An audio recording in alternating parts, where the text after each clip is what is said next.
Tonight, just 12 kilometers away, a dream stirs. Across a narrow stretch of sea, across a line of water that you can almost see across. For thousands of Venezuelans who are living in Trinidad and Tobago, the impossible suddenly feels possible. Trinidad and Tobago, a small Caribbean nation, just 1.4 million people, and sitting right next to Venezuela, close enough to hear the echoes of crisis. For years, Venezuelans have crossed these waters not for adventure but for survival. They left behind a country in free fall, an economy collapsing, jobs disappearing, crime rising, fear becoming routine. Families fled when daily lives become unbearable under Nicolas Maduro's rule. Trinidad became a refuge for them, not perfect but safer. And then everything changed. During the New Year period, when people expected calm, the United States stuck. Maduro was captured, his grip on the power suddenly gone, and for the Venezuelans abroad, hope rushed in fast and really loud. In fact, a 24-year-old Venezuelan spoke quietly, but his words, they were heavy. He said he was shocked. He never imagined such an operation would happen during the holidays. He never imagined it would happen so quickly, and yet, there it was.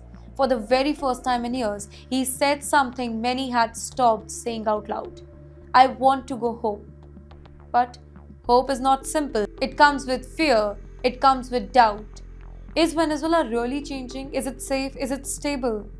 No one knows yet. Then enters Andreina Braceno.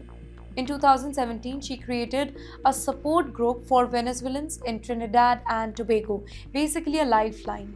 Her group helps parents enroll children in school, helps families deal with paperwork, helps people survive displacement.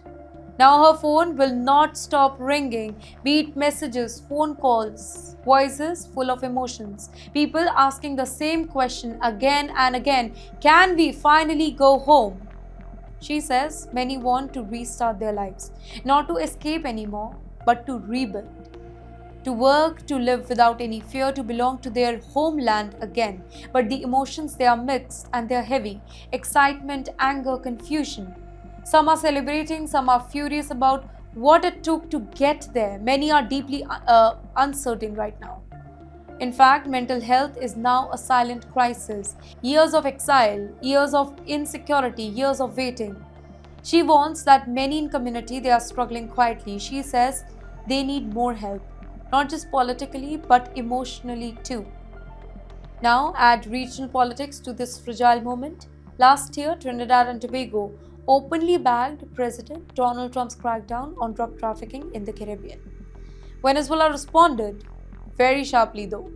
It cut off natural gas supplies to the island nation. That decision hit energy security and it raised tensions. You know why this matters? Because Venezuela and Trinidad, they are deeply connected by geography, by energy, by people. Any change in Caracas sends shockwaves across the sea, and now with Maduro gone, everything is uncertain again.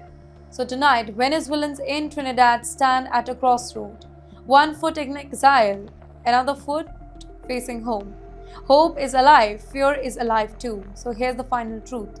Going home is not just about borders, it's about safety, it's about dignity, and it is about healing. And for thousands watching the horror zone from Trinidad's shore, the future has never felt closer and more fragile.